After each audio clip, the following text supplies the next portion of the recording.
I'd like to welcome to the stage now Christina Hioureas.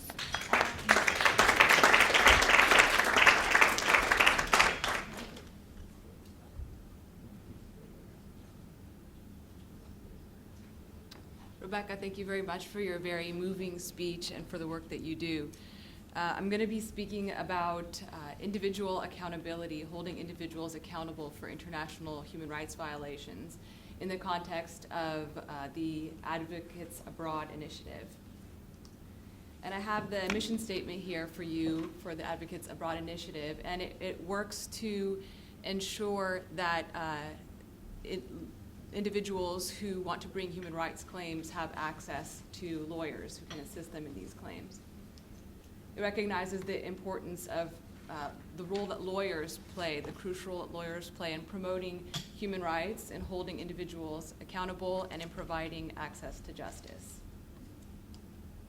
And here at Latham and Watkins, we're involved in international human rights claims in before a variety of different courts and tribunals, and that includes before U.S. courts under the Alien Tort Statute and Torture Victim Protection Act, and I'm going to be speaking about that in a bit more detail later. Before the European Court of Human Rights, the Inter-American Commission on Human Rights, and advising regarding proceedings before the International Court of Justice. And I have here a famous quote from the Nuremberg trials that crimes against international law are committed by men, not by abstract entities. And only by punishing individuals who commit such crimes can the provisions of international law be enforced. And this is an important segue into the next area that I'm going to be speaking about, which is holding individuals accountable under international law. Now, in U.S. courts, there is the Alien Tort Statute, and this is a statute from 1789. It's the Judiciary Act, and it provides that district courts shall have original jurisdiction of any civil action by an alien for tort only committed in violation of a law of nations or a treaty of the United States. And for this statute, actually, it's an old statute from the 1700s, and there really isn't much legislative history on it. But it's believed to have originated in the context of addressing piracy in the sea and the rights of ambassadors. I'm going to speak about the role of that statute in international human rights jurisprudence today, and I'll speak about, in particular, key cases on this statute, but just to provide you with the overall picture about how this statute has been interpreted today, U.S. courts have interpreted it as providing foreign nationals the right to bring a civil claim of tort against their human rights abuser for violations of customary international law. And that could be somebody who directly committed the offense, somebody who is in the command authority involved in making the decision to execute that violation. And it also involves aiding and abetting. And such individuals can bring claims against the defendants no matter what country they're from and no matter where the events occurred. So in other words, you could bring a violation of customary international law against an individual who is from a different country and for acts that occurred outside of the United States, so long as that defendant is found in the United States. And what found means is that that person now lives in the United States, or it could be merely that they happen to travel to the United States and are served with process during their visit.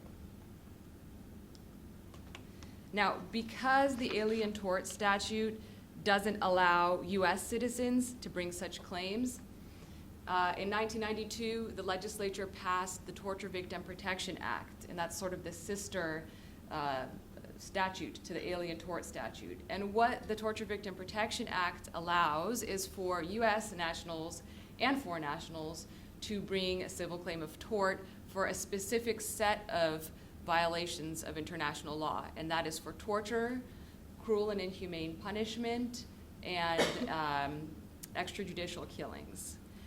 And provide here the definitions from the statute.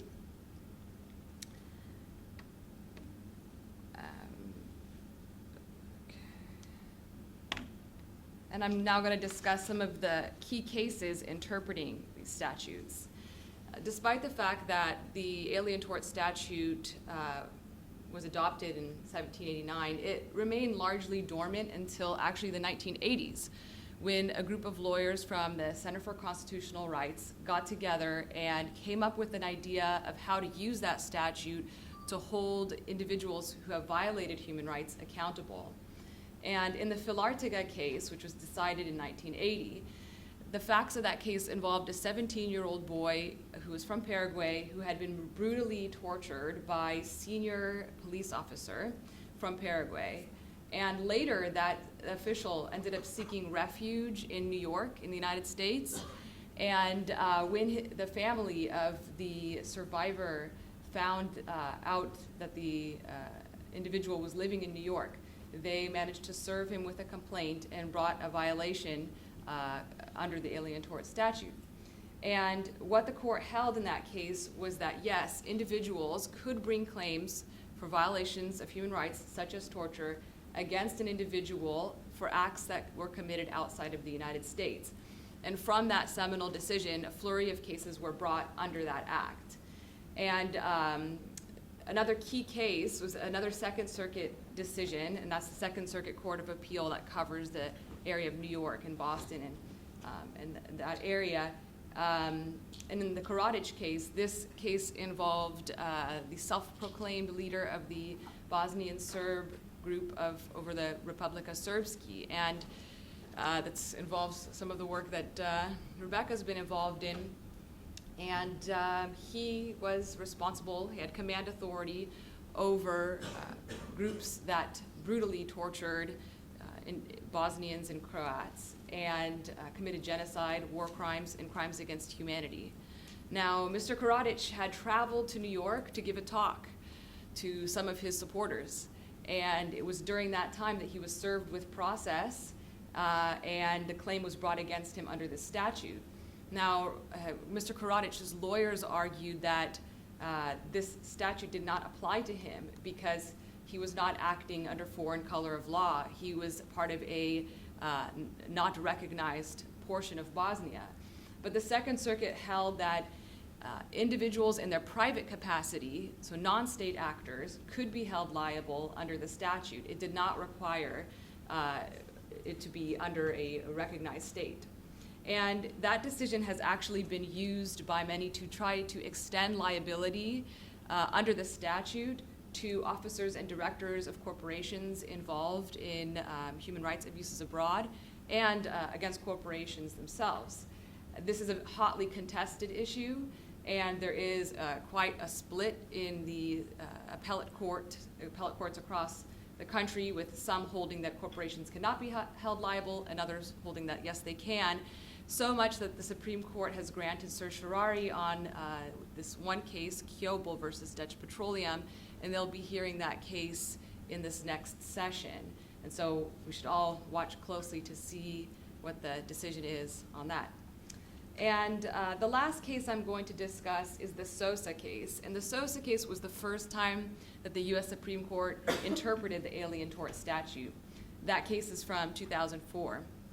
And it involved a Mexican national who was arbitrarily detained and taken to the United States by United States officials in the Drug Enforcement Administration.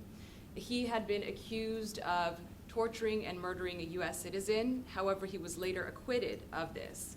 And after he was acquitted, he brought a claim against the United States and the Drug Enforcement Agency under the act, alleging that his arbitrary detention had violated customary international law. Now, although the Supreme Court held that that was not the case, what was important about that decision is that they held that customary international law is an evolving standard. Now, some of you may know about the current makeup of the Supreme Court. It's composed of an interesting group of justices, and some believe, follow what is called strict constructionist theory, and that is that statutes like the Alien Tort Statute should be interpreted in the context of when they were passed. So customary international law should be defined as it would have been in 1789, not as it is today. And the court rejected that idea and said, no, customary international law is an evolving standard, And although in 1789, the key issues that they were addressing were piracy and the rights of ambassadors, it has evolved today to include torture, to include extrajudicial killings, to include crimes against humanity. However, the court did not find in the plaintiff's favor because they held that arbitrary detention did not fall within the evolving norms of customary international law. People have different views on that decision, but that's what they held. And now I'm going to speak about one case in particular that Latham and Watkins has been involved in, and that's the case of Ahmed versus Megan. And the events of this case take place in Somalia. During the 80s, the Siad Barre regime was involved in committing all sorts of atrocities against their very own people. And many of the former officials of this regime have actually sought refuge in the United States. Many have been granted asylum through fraudulent asylum applications. And the facts of this case took place in Mogadishu. And our client, Mr. Ahmed, is a professor of international human rights and constitutional law. And he was also a defense attorney representing the underprivileged. And it was during the mid-'80s that Mr. Ahmed was very outspoken about the regime. During his lectures in university, he was criticizing the regime and promoting international human rights. So much that the Somali National Security Service placed officers within his class so as to dissuade him and to monitor him. But that did not stop him. And as a result, he became a target of the government. And he was arbitrarily detained for a period of about 3 years. And it was during this time that Amnesty International campaigned for his release, and he was designated as an Amnesty prisoner of conscience. Luckily, he was released after that period of 3 years. However, he returned to the university and continued to speak out against human rights abuses, with the result that after Amnesty International issued their report on the status of human rights conditions in Somalia, he was again arbitrarily detained and under suspicions that he had provided information to human rights watchdogs. And it's during that time he was detained for several months where he was severely tortured. And the defendant, Colonel Megan, was involved in the command structure that authorized his detention and torture, where very brutal things were done to him. He was suffocated, he was sexually assaulted, he was beaten, and eventually he was released, and he managed to escape to Kenya and then made his way eventually to the United Kingdom, where he is today. And we've brought this claim under the Alien Tort Statute and Torture Victim Protection Act against Colonel Megan, who now lives comfortably in Ohio. And so our case is in Ohio court. And although it's still pending, we hope to be able to accomplish justice and to provide some closure to Mr. Ahmed after all that he's gone through. So just to conclude, this is just one example of the role that lawyers can play in holding individuals accountable. And we commend the Institute for Cultural Diplomacy's Advocates Abroad program in their efforts. Thank you.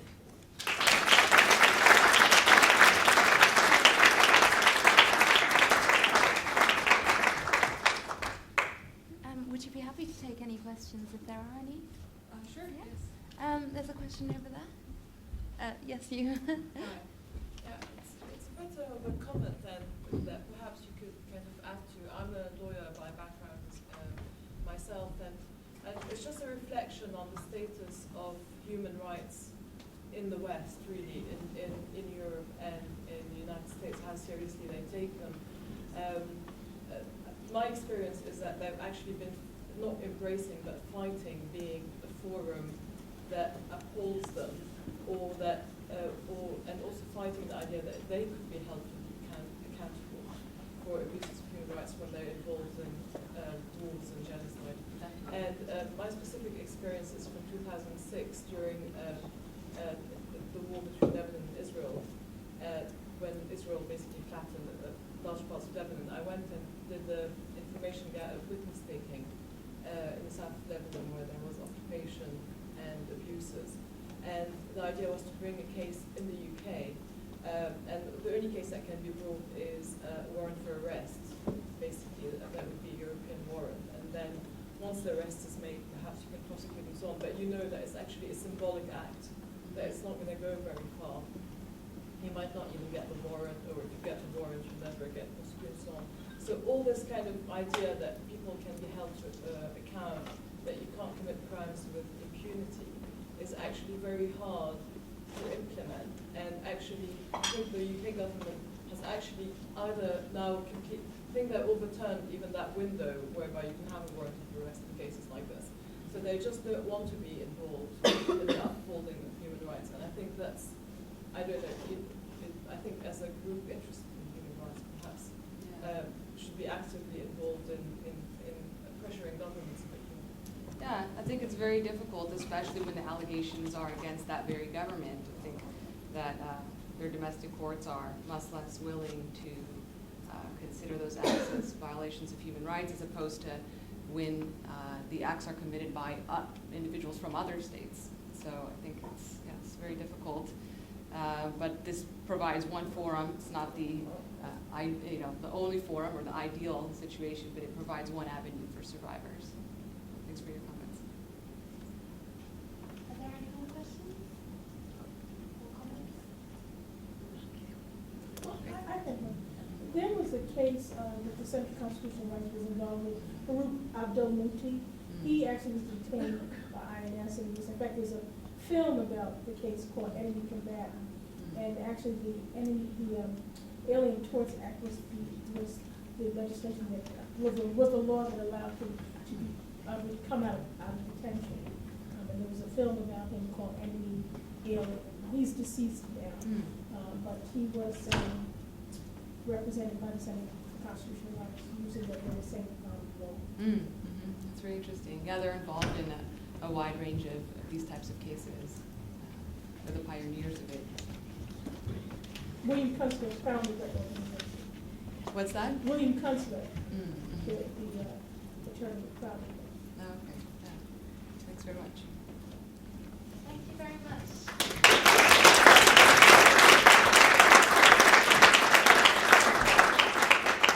Okay, well that concludes the launch event. I'd like to thank all of the speakers that came this evening. It was a fascinating speeches tonight.